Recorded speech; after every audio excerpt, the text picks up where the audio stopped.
Hi everyone, I'm Pearl. I'm one of the founders of Hey Hashi. We just wanted to welcome you here tonight for our August webinar. Super excited to share with you who's joining us this month. We just want to share with you too, we have so much going on coming up in the next few months, and would love to just kind of keep you updated on all of that. Most notably, we have the Healing Hashimoto Summit that's going to be launching and going live on broadcast November 6th through the 13th of November. So mark your calendars, and we actually have the early bird registration going on right now. You can actually go to the website healinghashimotosummit.com and you can register today for free. So we would love to have you. We can't wait to share with you what's coming up for that. And we will be talking a lot about it in the upcoming months, also in the October webinar, so look out for that. So before we get started for tonight's webinar, if this is your first time here, I'm going to take you through just a few things just to know about the features of this type of a webinar. There's three key features that you need to know. The first one is the hand raising. So raise your hand if you see the hand on your next to your name. Okay, everybody is raising their hand. Perfect. Awesome. Okay, sweet.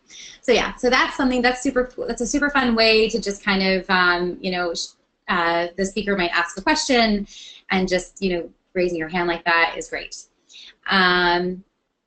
If you have questions for the speaker or us, just type it in the questions box. We're going to be pulling questions from there later on as we do the Q&A at the end after the speaker's presentation.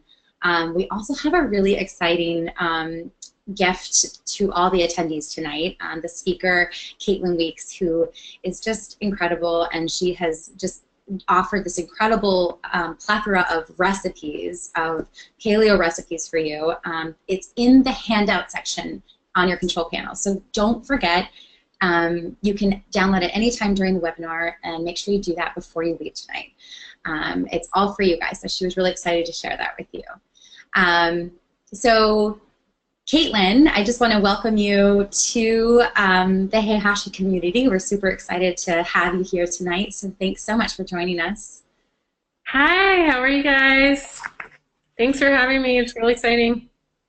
Yeah. We were so excited to have you. Her story is incredible, and she's going to be sharing that with you tonight. I want to share just a little bit about Caitlin. She's the grass-fed girl, as some of you may know. She's a certified nutrition consultant and holistic lifestyle coach. Caitlin has had major success conquering obesity after a lifelong struggle of it, and in 2009 she's been winning the battle against Hashimoto's thyroiditis and using a paleo diet. And she has a lot of insight and info to share with you tonight in that regard. She's committed to educating others and just showing the benefits of the traditional and ancestral foods and efficient exercise. And she's super passionate about ridding her home and her personal care products of chemicals by replacing them with essential oils. So she's going to go into all of that tonight with you and share a little bit as to why she does what she does. And so everyone, please welcome Caitlin. Caitlin, I'm actually going to give you the floor. So you go ahead, and I'll be here if you need me. Okay, thanks, Pearl. So thanks so much, guys. Well, I was just gonna, how many people here eat some grass-fed beef? Is that something you're incorporating into your lifestyle? It's great to hear that. So I'm going to show you a PowerPoint about, it just will help to explain kind of my journey, and you can see some good pictures and stuff. So we'll show the screen here. And all right. So sometimes I think when we find out we have Hashimoto's, we think it's a curse, but really it can, after you get into it a little while, you can kind of see that it was a blessing, because it starts to make you care about your health and to be more aware and pay attention and take time to take care of yourself. So I think there's a lot of blessings we can learn, we can start to see as we go through the process. So, okay, so here's me when I was a little kid. I was always dieting. My parents had me in Weight Watchers when I was 6 years old. And so by the time I was in college, I was up to 240 pounds. So that's me in my senior year, right before graduation. And so that's a big part of my story. And I feel like, the constant dieting and all that led to, some of the problems that I have today with the Hashimoto's and everything. And so after college, I lost 90 pounds with a low-fat diet and exercise, and I became a personal trainer. There I am in San Francisco. I lived in San Francisco for about 10 years, and I was running a marathon there with one of my trainer friends. So I was really, active and working out a lot. And I looked like I was doing really good. Pearl, can you hear me and everything? Yep, I can totally hear you. Yep, I'm right here, right here. All right, sure. So I was looking good, and I was exercising all the time, but I was feeling I was always hungry. I was terribly hungry all the time, and I couldn't even go like an hour or 2 hours. Like I always had to carry like a granola bar in my bag, and I was super emotional about because my blood sugar would drop, and then I would just start crying, and like I had to know when we were going to eat again because I was on such a low-fat diet that I was always hungry. I was always a little bit shaky. So it was pretty miserable, and I had to try really hard to keep that weight off, and I was in pretty bad mood most of the time. So you think you look good, but at what price? So I always like to think back on all the clues that I had. I had a lot of urinary tract infections. I had ear infections all my life. This was way before when I was a little kid. I had ear infections and urinary tract infections. Like I remember 6, 7, 8 years old having urinary tract infections. I took multiple antibiotics. And then I had a lot of digestive problems in college because my diet was so bad, pizza and beer. But then when I was the trainer and everything, I was, reading all the magazines and doing everything that trainers are supposed to do. So I was basically almost a vegetarian. I was drinking diet drinks because I was always tired. I was eating all the, little bars and shakes, and I didn't listen to my body at all. Like, it didn't matter how I felt. I just thought I was being lazy all the time. Like, if I had this inkling not to work out, or if I had this feeling that the food wasn't healthy, I just suppressed any of my own internal cues. I just listened to the outside influences, And every day I got up at 5 o'clock in the morning to go train my clients. And I think that was a big problem. I took a lot of Advil and stuff like that, which, can create, stomach problems over time. And then I was on birth control, of course, from the time that I was 5 years old, when I was like 16. So, that leads to a lot of nutrient deficiencies. I had the mercury amalgams from when I was, in high school, and I got those out. I got those out right before I got Hashimoto's, so I think maybe I didn't get them out right in the proper way, maybe.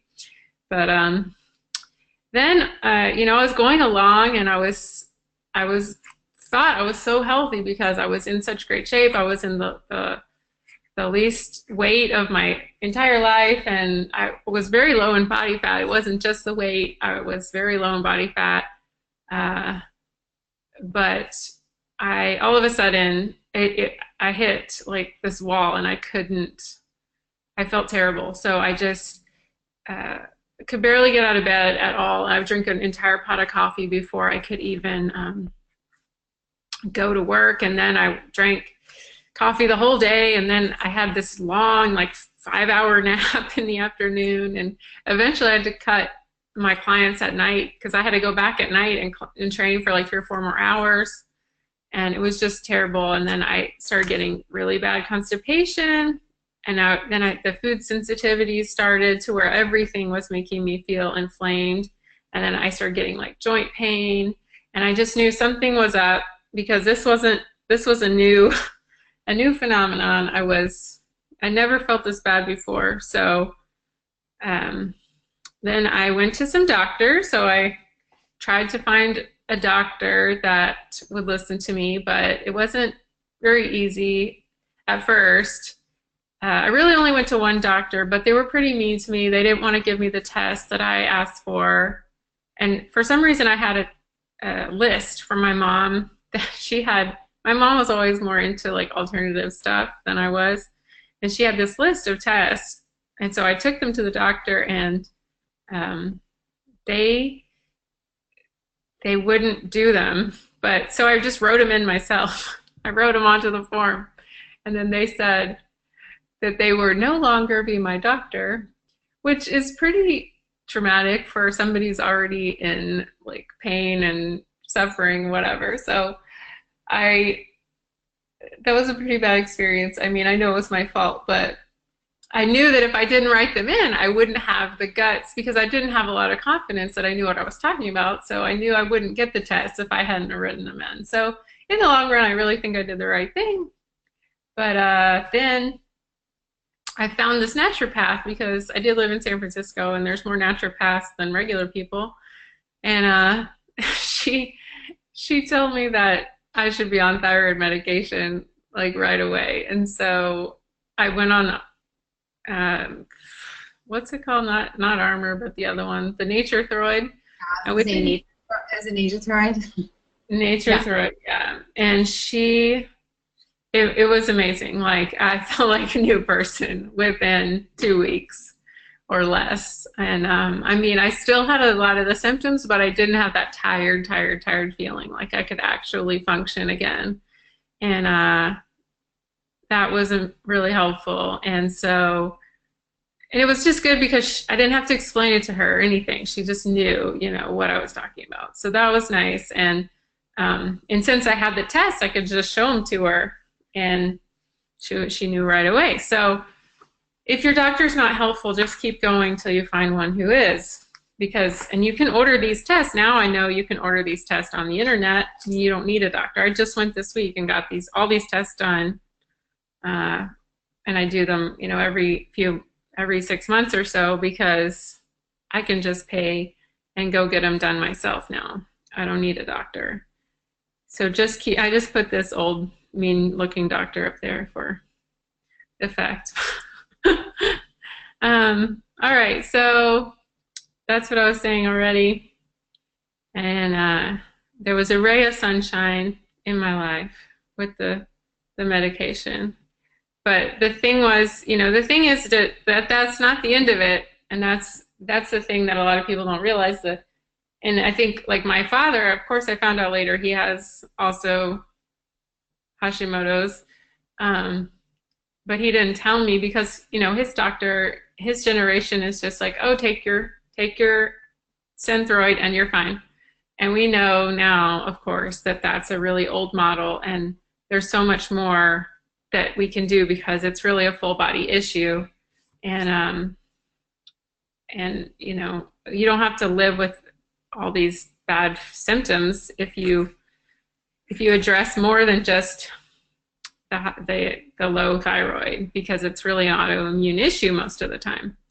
So then I set out to figure out my diet. So I met this nutritionist. She was really cool. Like, she looked at what I was eating, and she said right away, like, your blood sugar is all over the place. You need to stop eating so many like simple carbohydrates and stuff like that. And she helped me so much because she was a real like straight shooter type, and she was like older, like 60 years old, and she was a Buddhist, and she told me, oh, you need to just do this. And I was like, oh, okay. It all makes so much sense. And she helped me to to have a more blood sugar balancing diet. So, you know, like I said before, I was up and down with all those granola bars and all that mess. So now I eat a lot more fat and protein, and it really helps my moods and my energy and focus and all that, because my blood sugar is a lot more stable throughout the day. So and this is kind of a pretty pyramid that I found. You know, it's where these are the foods that make me feel the best, and you have to figure that out for yourself. But most people do. This is what we call the building diet in my training. So this is kind of the stabilizing diet that gives you a lot of, these are the superfoods that have the most nutrient density. And if you don't know who Weston A. Price, he was a dentist who actually traveled the whole world looking for these remote tribes who had been not touched by commercial food or you know, processed foods. And he looked at their teeth, and the teeth are really our gateway to our health. And he looked at their teeth, and we're supposed to have these really wide smiles. We're supposed to be able to have our wisdom teeth grow in and not have to have them removed. And he wrote all these huge books about nutrition, and then he would actually visit the people like 20, 30 years later, and he would take notes on all the degeneration of their teeth because they had by then come in contact with Western food. And you know, there wasn't a certain real diet that he found. They were just eating what was around them in their natural environment, and that was the most nourishing thing for them. And you know, as soon as they started eating a lot of processed, like enriched wheat bread, that kind of stuff, a lot of sugar, and he noticed a lot about they did soaking and sprouting of all their grains, and that really helps the digestibility and the nutrient. We're able to get more nutrients out of grains and beans and stuff like that. So he noticed that now, of course, we don't do that anymore. We just eat them out of a can, you know, or a bag or whatever. So and I'm really, you know, I really like to combine these two ideas because it kind of encompasses everything. It's not just paleo by itself, but you know, it is kind of paleo, but it's you know, it doesn't exclude things like milk, and because I think some people can be really healthy on milk if they get it from a cow and that's, you know, in their barn or whatever. So not from a, you know, feedlot and all that. So this is kind of my philosophy but we all have to figure out what our best feeling foods and diet is. So that can be a process. And so I started nutrition school because I realized that I was really more interested in nutrition than I was in personal training, because when I had my clients, all I wanted to talk about was what they were eating. And since I had this health breakdown, it was ironic. I was having this health breakdown at the same time I was starting nutrition school, and everything you read about, it's like you're thinking, oh, I have this, I have that, you know. So it was pretty funny. But then so I just started to learn to eat for health rather than eat for pleasure. But of course, those foods are the foods that make me feel the best and that I love the most. But it was just a shift in mindset, whereas it used to be just eat for fun or eat for, I didn't think about the vitamins and the minerals in the food. Now I'm like, well, I better get some more sardines because I need some selenium and zinc and stuff. So it's a different mindset, and I think that's the mindset that is really helpful for dealing with chronic disease and chronic problems like Hashimoto's. So I practice what I preach. I eat the same way as I tell everyone else to eat. So, and I did a lot of work on my gut healing. I learned a lot about that in nutrition school, and I did a lot of that work. Having a lot of bone broth, collagen, you know, reduced my sugar intake, taking L-glutamine. L-glutamine also helps with sugar cravings, and I did a lot of elimination diets. Elimination diets are the baseline of holistic nutrition, so you always want to start with that when you're trying to figure out which foods are best for you. And so you take out the foods that are the most problematic, which is gluten, soy, sugar, conventional dairy. So I think one of the big things that affected me was eating the soy. I ate a lot of soy because I thought, oh, it's best of both worlds. It's low in carbs, adds protein, and it's vegetarian. Oh my gosh, it's the perfect food. But it's actually like one of the most hard to digest foods, and it has a lot of properties that block thyroid hormone from being synthesized. So it's really, really a big problem. And I definitely screwed myself over eating a lot of tofu. So if I eat anything now that's soy, I eat fermented, but in very, very small amounts. So I'm not allergic like some people, but I just choose to avoid most of it all the time. So, all right, and conventional dairy, like I was talking about before.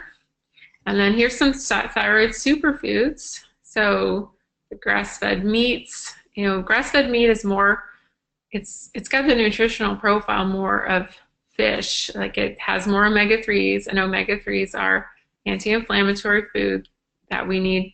The omega-3s help to clean up the inflammation in our bodies. And we need to get that ratio, like the average American has 20-to-1 ratio of inflammatory fats in their diet, where we need to have more like a 4-to-1 or 2-to-1 ratio. And that comes from eating a lot of the soybean oil and corn oil especially. And the problem is that most conventional cows in feedlots, they're eating corn and soy, and that kind of makes their meat and their fat like corn oil and soybean oil. So it's a real double whammy. So we want to try to get grass-fed, pastured meats as much as we can. And it's not like you have to eat a lot of big portions or anything. But if you do eat meat, that's definitely what you want to focus your dollar on for sure. We can make a big difference with that. Liver is one of the foods. I never had a problem with liver. My dad used to feed me fried chicken livers from the drive-thru when I was little, so that was to me yummy. So I never had a problem. A lot of people do, but if you can find any way to get that in, some people put small bits in their smoothie, something like that, or freeze it and then just swallow it like a pill. Wild seafood, of course, we all know is really good for us. Pastured eggs. So pastured eggs is kind of the same thing as the meat. When their chickens are out roaming, they have a lot more omega-3s, and they even have vitamin D because they're synthesizing that from the sun. And vitamin D is a big problem with Hashimoto's. You always want to have your vitamin D checked and get plenty of vitamin D. And then it needs to be about 50 or 60, some people say more, nanograms per deciliter, I think. And then we have coconut oil, pastured animal fat. So your fats, you really need to focus on really good fats. So like grass-fed butter, Kerrygold is a good one that you can find out, and that has more vitamin A and D. And guess what vitamin A is for? Your immune system. And real vitamin A doesn't come from vegetables. It has to be converted when it comes from vegetables, and most of us aren't really good at converting that. So we need fat and vitamin A from animal fats, and those come from, guess what, grass-fed animals. And then we have coconut oil. That's a really good one. It's good for boosting thyroid function. And then a lot of people, when they have thyroid problems, they have greens. They have problems with detoxification. So there's an estrogen balance in our body, and a lot of times when we're having a standard American diet, we have a estrogen overload. It's called estrogen dominance, and that creates bad PMS, headaches, weight gain, on and on and on. So in order to detox that estrogen, we need to have a lot of greens and cruciferous vegetables. And don't be afraid of the cruciferous. I don't eat it raw. I just cook it, and that pretty much takes away a lot of the problems. So don't believe that old myth about, but I just wouldn't eat a lot of raw. You don't want to eat too much raw stuff in your smoothies like spinach and stuff like that. But if you cook it, you'll be good to go. So that's why I do a lot of soups and stuff like that with my broth and my greens and my broccoli and cauliflower and stuff. And that you get the cooked and then you get the collagen, so you're good to go. All right, and berries are great for those antioxidants. We cannot create antioxidants in our body. We have to eat those. So we get a lot of vitamin C is a really good one for detox as well. Then we have, these are your key thyroid nutrients. So we have zinc. You can of course take these as supplements, but I always try to go for food first, and then you can add on. And it's good to, if you get a supplement that's more of a food-based rather than a synthetic.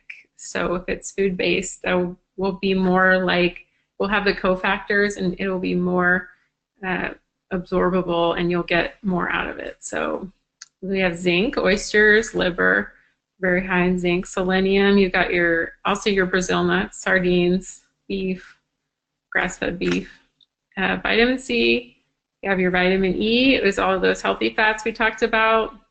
Vitamin D, eggs, salmon, mushrooms. There's really not a lot of foods, so you really need that sunshine with vitamin D, and some people have to take extra. And when you're doing vitamin D, you always want to add the, you want to make sure it's in a fat. Like, there's a good one I've taken before that it has like a sesame oil base. So in order to be absorbed, it needs to be in fat. And you need the D3. And then we have the B vitamins. So I don't understand why people think that you can heal your body without B vitamins. And B vitamins primarily come from meat and seafood. So I don't get that because we need a lot of B vitamins to feel our best. And those are highest in animal foods. And vitamin A is liver. And we need vitamin A for our immune system. And then the other thing I had to really think about in my healing journey was stress. So I haven't, conquered this one, but one thing I did do was I quit my job. So I quit being a personal trainer because I felt like that was really hard on me because I was always scheduled. Every hour was scheduled, and I had to be in one place, and then you didn't know where you're going. It was very stressful. And then getting up that early really just blew me away. So I could not do that anymore. So I started my blog in 2010. That's when I quit. Well, by 2012, I was able to quit my personal training and nutrition. I stopped. I saw clients for a little while, but I quit doing that too in 2012, and I've been working online ever since, and that's helped a lot with my stress. Of course, stress really never goes away, but I learned to meditate. So I was meditating today before our little webinar so I could regroup and de-stress. And now I just sleep until my body wakes up. And I think that was a huge part because if you have done any of this stuff for a while, I had stage 3 adrenal fatigue. I think that was from all the running and all that stuff too. So in order to heal my adrenals, now I sleep until whenever I want. And that is very, very helpful. And I pretty much wake up naturally about 7, but just to not be jolted out of bed is, I think, a huge part of my healing, and being able to be in charge of my own schedule. And I have a lot of downtime where I just don't have to be anywhere and don't have to do anything. So for me, that was very, very important. And learn my limits. So I haven't learned that yet, but I am getting better every day. So, and you have to learn to say no a lot of times. So I take a lot of things where I just don't do them or don't participate, or I stay home a lot when I could be out, making myself tired. But you just have to learn what's the right thing for you. And then if you do overdo it, you just have to rest and step back. And then I still do have a passion for exercise, and but now I did take a long time off exercise. I just started walking a lot for several months, maybe probably 6 months. I just walked, and that was really helpful when I first got diagnosed. And I really cut back on all the exercise. And when I changed my diet, I gained a little bit of weight, but it wasn't like the end of the world. And I was just a lot more at peace with that now. And I traded my cardio time. I do a lot more weights. Then if I have only time for weights, if I only have time for one, I do just weights, because you actually get your heart rate up, and that can be cardio as well. So you have to make time for recovery, so not working out every single day. So if I work out 3 days a week with weights, that is plenty, because I need time to recover. So maybe on the other days I might just walk or hike or go outside. So I go outside a lot. That helps me feel a lot better when I'm feeling stressed out inside, because I think we have all this stuff in our house. We have chemicals and we have EMFs, and it's just, when you go outside, and you can see it in children, how much at peace they are when they go outside rather than being inside. So I think we need to notice that as well. And then one thing that after I fixed my diet and everything, that I started to learn about chemicals. Oh my goodness. I thought I was all done. And then there was the chemicals. So these are all chemicals that I learned are in our personal care products and our makeup and our soaps and our cleaning products. So fragrance is one that's really, we don't know what it is, because the government doesn't regulate this stuff. If you think that the government's protecting you, you're wrong. The last time they have any laws about this was like in the 70s, and there is new chemicals created every day, and a lot of it is proprietary information, and they won't share with us. So because they say that's our company secret of how we create the product, so they don't want it, another company to mimic them, so they don't tell us. And formaldehyde is one thing we use when we are getting embalmed, so I don't think we need that in our personal care products. And the sodium lauryl sulfate is one that will that is one that is in everything, and that's the foaming thing. So when you see something really foamy, it's a false sense of security. We're so into clean, clean, clean, everything's germ-free, but when you see it really foaming away, that is a lot of SLS, and that is something that can really mess us up. It messes up our hormones, and it's really bad for the environment too, so it's bad to go down the drain. And you think like something like Pantene or something, you're like, oh, all these suds, it's so luxurious, but it's really not. And so you have to kind of break the addiction to that sudsiness, because that is not true clean. Then we have the triclosan, which is the antibacterial thing. And we all know that we actually need more bacteria, not less. And they have said recently, the government, I can't remember which agency, but that those are no more effective than just washing your hands with soap, regular old soap. So we really don't need that triclosan at all. And and all these things cause estrogen dominance, and the whole thing we just need to get that estrogen out. And so that we can balance our hormones. And, you know, thyroid hormone is one of the big hormones that we need to balance. So, and these can all affect the conversion of the thyroid hormone into the active form that we need. So one thing I found was essential oils, and essential oils have really helped me a lot. They have been so good for my stress and for my personal care and cleaning. So I'll just tell you real quick about, you know, basic essential oil tutorial. So lavender, you might think, oh, they just smell good, but there's so much more than that. So lavender is good for skincare, sleep, relaxation, and I use it for my perfume. So I carry lavender with me every day. If I went to a desert island, this is the one I would take with me. So there's one called Thieves. That's a really good one for immune support. So if you're going on the airplane or something like that, my husband was going on the airplane yesterday, and I gave him all this Thieves. I said, put this all over you so you can stay well while you're on the airplane. And it has cinnamon and clove and eucalyptus and rosemary and lemon. And then there's peppermint. So peppermint is a great one for energy and focus and digestion. And it takes about 5, I don't know how many pounds, but just huge amounts of peppermint leaves just to make a little tiny bottle of peppermint. It's pretty amazing.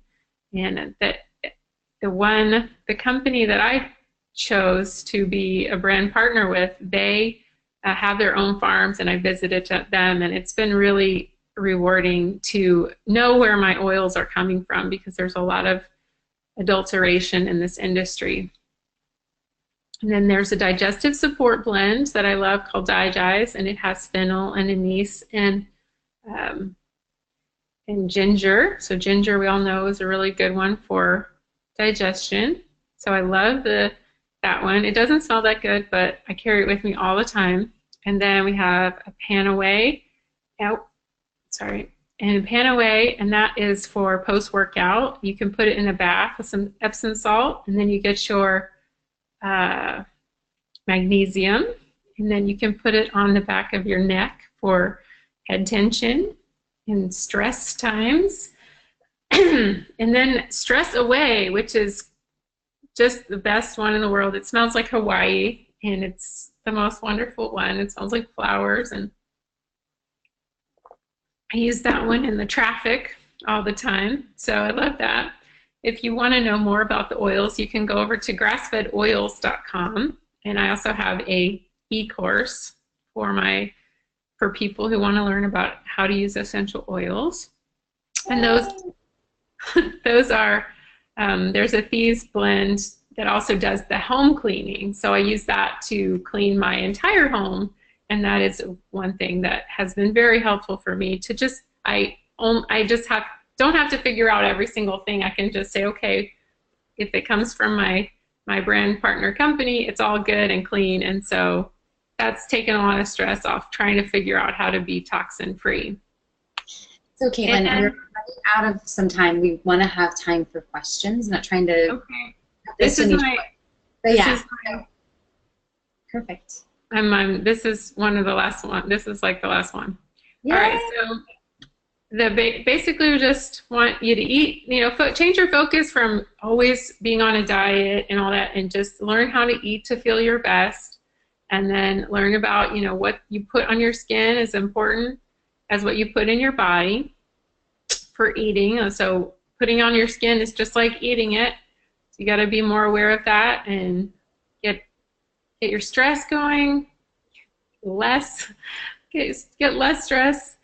And remember, you have to be your best advocate, because nobody is going to do it for you. You have to be the one, and so you have to keep learning. And you have to be grateful for what you have, because then you'll have more of the good things. And then where to find me is I have a 14-day Hashi e-course. You can sign up for that. And then I have a Hashi Facebook group. And my general list is grassfedlist.com. So if you want to just sign up for that, then you'll end up getting, and you can always just email me and I will add you to any of those groups or courses. And I have a book that I wrote in 2014 with my husband. He's a chef. So we have a Love it. paleo cookbook, and it is got AIP recipes. It has meal plans. It's a really great addition to your, if you're a little bored with what you're doing, this is a great way to spice it up. You can get that at Amazon or Barnes& Noble. And then that's it. So you want me to show the screen, show my camera again? Oh, you can just, yeah, Stop that's showing screen.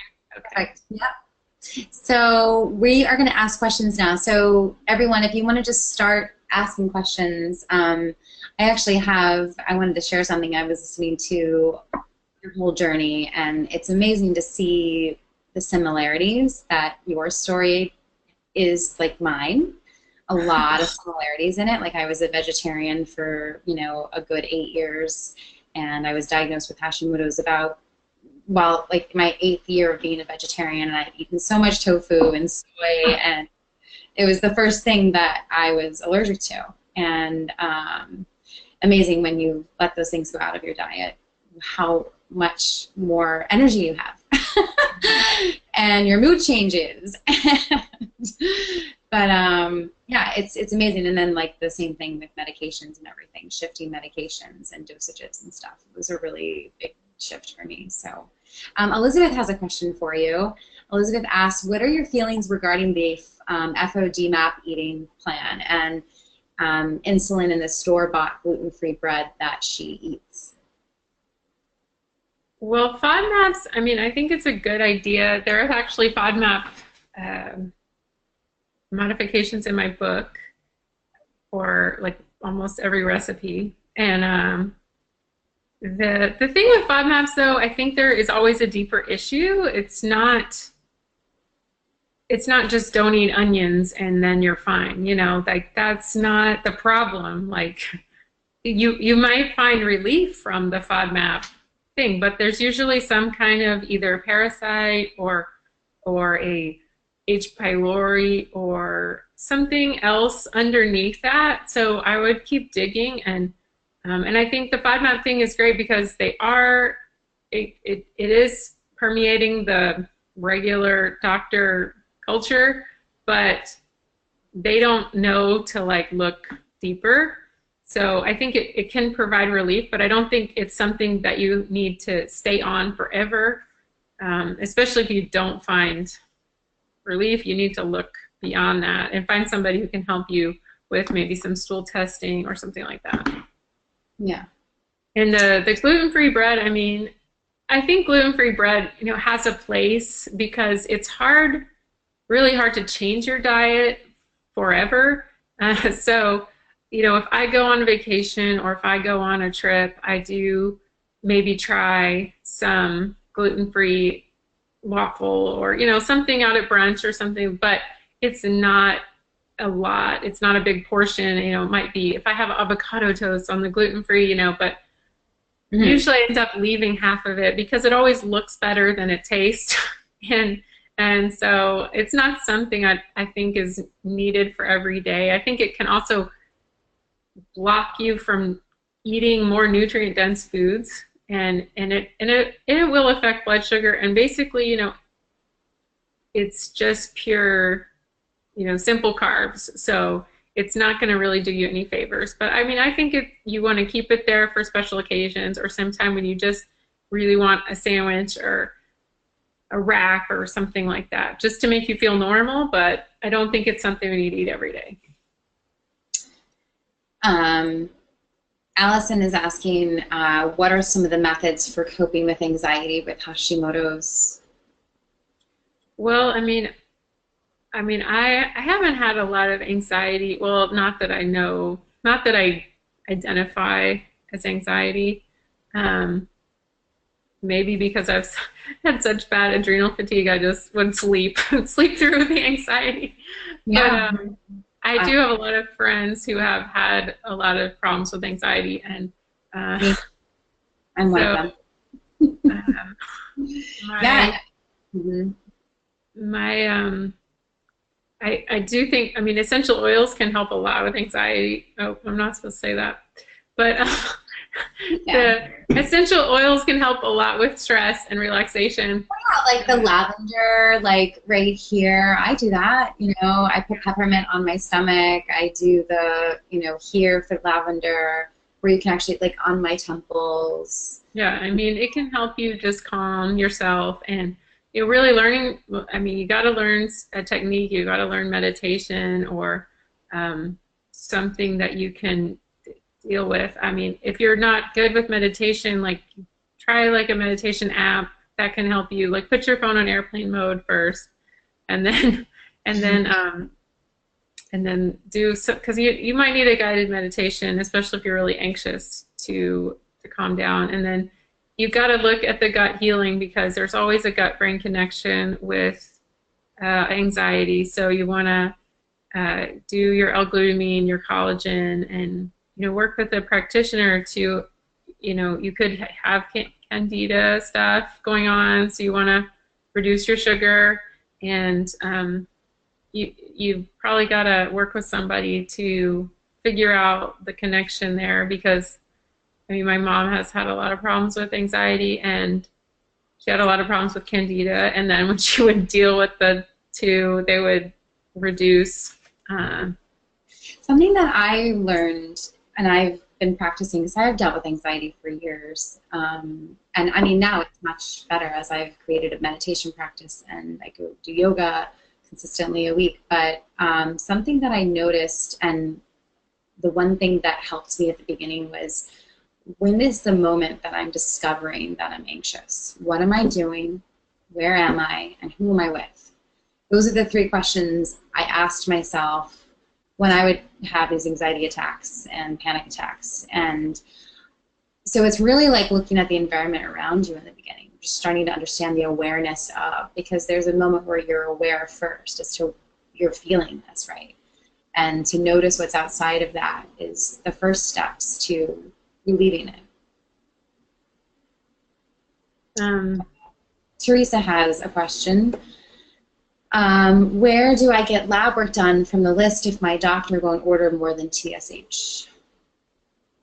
Where I go is just directlabs.com, and you can order the full thyroid panel. It's like $159.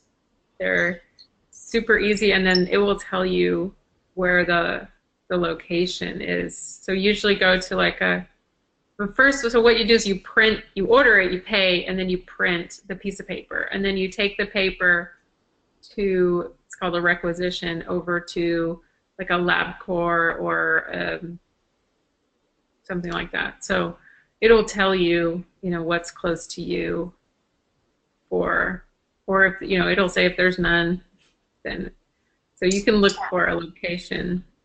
And then there's other places like Any Lab Test Now. You can look it up. I know we have that here, but I don't know if it's nationwide or whatever. But there's tons of places now. Yeah, and we work with Ulta Labs. Hey Hashi works with Ulta Labs. That's actually on our website. If anybody wants to go on our website, just click on that, and you can go straight to Ulta Labs, and they'll get the same testing done that Direct does too. Stephanie says, did you ever experience hair loss? No, I did not, but I do have friends that did, and my dad, it's funny, my dad has so much hair, and so do I, so, but I do have friends that did, but once they got their nutrition up, their thyroid medication right, their vitamin D up, then usually they started to, it went away. So usually it's just a temporary thing, and while you're getting better, so have some hope. Yeah. Rachel asks, are you still currently taking medications? Yeah, I do have, I still take my thyroid medication. I think when you have an autoimmune thyroid, the problem is that when you go so long trying to figure out what you have, your body is attacking its thyroid the whole time, and years before you even know that there's anything wrong maybe, and then you're no longer able to create the right amount of thyroid hormone anymore. So I've tried to go off, but I get the same feeling. It doesn't happen right away, but after about a month, all the feelings come back. That terrible, tired feeling, and like you just can't even move. So, I'm still in. It's been a while, but I'm still. I think getting your thyroid medication right is like a lifelong thing because you change all the time and your body changes. And so, some people can do remission, but I think maybe they caught it earlier, or, they have something different, or, I don't know. But for me, I haven't figured that out. And the thing is that I think there's a stigma, and that's not fair because it's like if you're not good enough if you can't get it completely off medication. But there's really nothing wrong with taking a hormone replacement. And it's something that you can die without having. So I think that it's just take it and don't have any shame or guilt about it. So yeah, I'm a huge advocate of taking medication too, and it's part of the process, and I'm so glad that there is medications out there to support us because, yeah, like you said, some people have thyroids that are pretty much destroyed in many ways, and they can't rebuild the way that others can. And we're all biologically different, we're not uniquely the same, and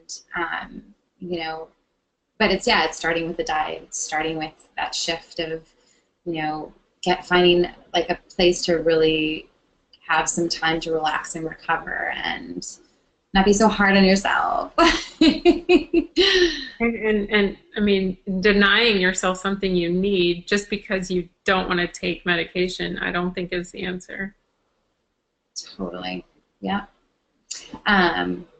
Dana has a question. Would you say trying to combat exercise intolerance is a lost cause for those with Hashis? Let me say that again. Would you say trying to combat exercise intolerance is a lost cause for those with Hashi? You mean like you can't exercise? Yeah. Like is it just like not being able to do it with so much exertion? Oh, yeah. Again, it's about guilt and shame from society. I feel like that, and I feel it too all the time, like, oh, I should be out there running and all that, but I can't.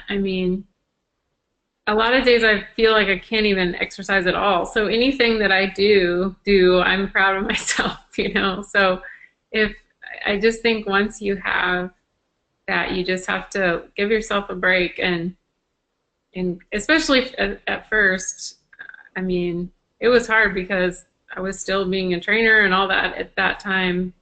But now and other people don't understand. If they don't have it, they don't get it. Like, especially, your healthy friends, they will not understand why you can't just push as hard as you used to, or whatever. And so it's just best to, I don't know, keep it to yourself. Like, I don't talk about my workouts with my healthy friends, like I just talk about it with my Hashimoto's friends, and then I can usually do more than they can, so I'm like, well, I'm doing pretty good. But I really try to listen to my body, and if I'm tired, I just go for a walk because I think that can really help my mood and stuff. But yeah, you just have to let yourself off the hook a little bit. But I think you want to be active. A lot of times I'll clean my whole house or something like that, and I'll be like, well, that was good. Or, I'll walk. A lot of times I live really close to the grocery store, so I'll walk to the grocery store a couple times, and then I'll be like, I did it good, But it's just getting away from that self flagellation of exercise, that mentality of our culture, I think it's like a women's thing, you know? Yeah. Um, so let's see here. I want to make sure I'm saying her name correctly. Dessalines. I understand that our water sources are heavily contaminated with toxins. When I look at water filtration systems, it's incredibly overwhelming. Is reverse osmosis, in your opinion, the best option for removing endocrine blocking toxins from our water sources? I mean, there's so many like theories and stuff. I mean, my mom has a alkaline water machine. My sister has a reverse osmosis. Uh, I have so, and my mom brings me water from her machine because it's like $5,000. So, uh,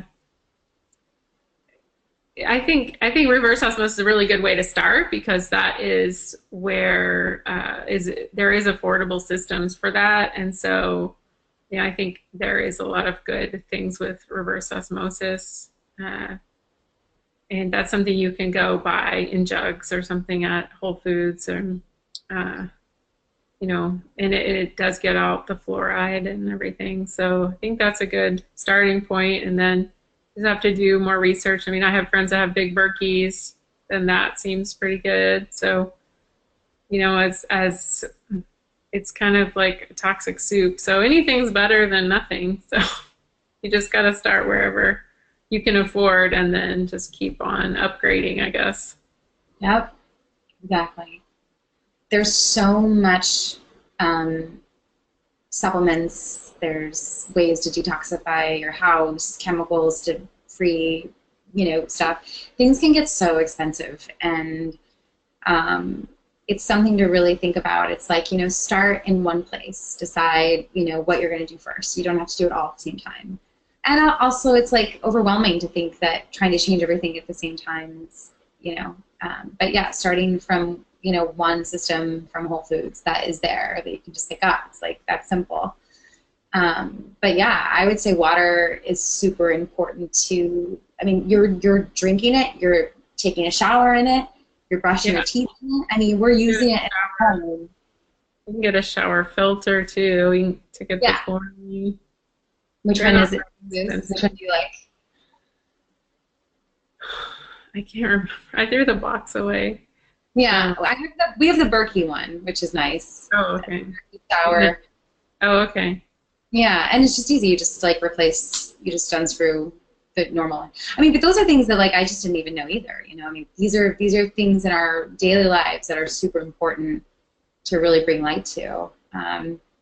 Elizabeth just shared this. She wanted to say, I'm just going to read this out loud because this is really beautiful. And I'm 61 years old, and I've been dealing with Hashimoto's for over 40 years now. I just want to thank you so much for helping to bring this life-changing issue to light.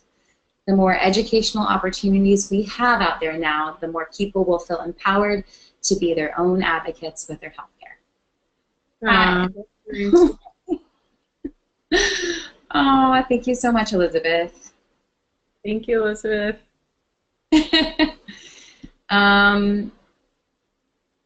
I mean, this is why we do these. This is why we invite Caitlin and people like Caitlin on, just to share their stories and where they are now because of being diagnosed with Hashimoto's. And we're all here to educate each other. I mean, I'm learning every day about more things for me to do for my Hashi. I definitely don't have it all figured out either. So we're all just coming together to talk about it, Well, that's why I think it's so important to support organizations like Hey Hashi, because they're doing so much good work and bringing these free webinars and the summits that are free and all the hard work they're doing. And they really have good connections with amazing people, and they can bring this information to light because, the conventional system is still working off like a 50-year-old model, and we really need the new information to get out there, and that's a way is to help Hey Hashi. Yes, please. I don't know if, I mean, everyone here, I'm sure knows we are a nonprofit, and everything, we rely entirely on donations from the community with supporters like you. And so if you'd like to support us and, you know, have us continue to bring you these webinars and these awesome summits and everything, you can just go onto our website at heihashi.org and just click on the donate button and you can donate today, and we would love that. We do this because of supporting you and supporting us and the community, and the more support we get, the more impact we can make. And we just want to thank you, Caitlin, so much for joining us tonight and sharing just from the space that you did, and your recovery, and just knowing where you are now and from where you were, you know, 10, 20 years ago. And so, yes, wanted to thank you. Thank you. Well, I just want to make sure everyone gets the book that I wrote. It's a 50-page, it's at least 50 recipes ebook about breakfast. Recipes, yeah. When I was a nutrition consultant, the biggest problem was breakfast for women, and getting that good breakfast, I feel like, sets the tone for the whole day. And so I wanted people to have good ideas and a lot of creative meals and stuff for breakfast. So that's why I wrote that book, and it has 50 anti-inflammatory recipes for breakfast, and a lot of egg-free, and they're all low in carbs. So make sure you download that. It has a lot of good pictures. And yeah, make sure to download that handout before you guys leave tonight. And once everyone leaves the webinar tonight, you're going to receive a survey on the presentation. And we would so appreciate it if you just took a couple of minutes to fill it out. It really helps us understand what you want for the next webinar, the types of things you want to be hearing. And what's really super cool is that you're going to also receive a follow-up email within 24 to 48 hours. And there's going to be a link in that email to view this recording at any time, anywhere, forever. So it's all yours. And on behalf of Heihashi and our presenter, Caitlin Weeks, thank you all so much for joining us this evening. It's always such a pleasure being with you here in the room, and thank you for taking the time to support Heihashi and to continue our journey together of healing. And we look forward to seeing you in September. Thank you so much, and have a great night. thank you. Nice to meet you guys. Thanks for listening. Bye-bye. Bye.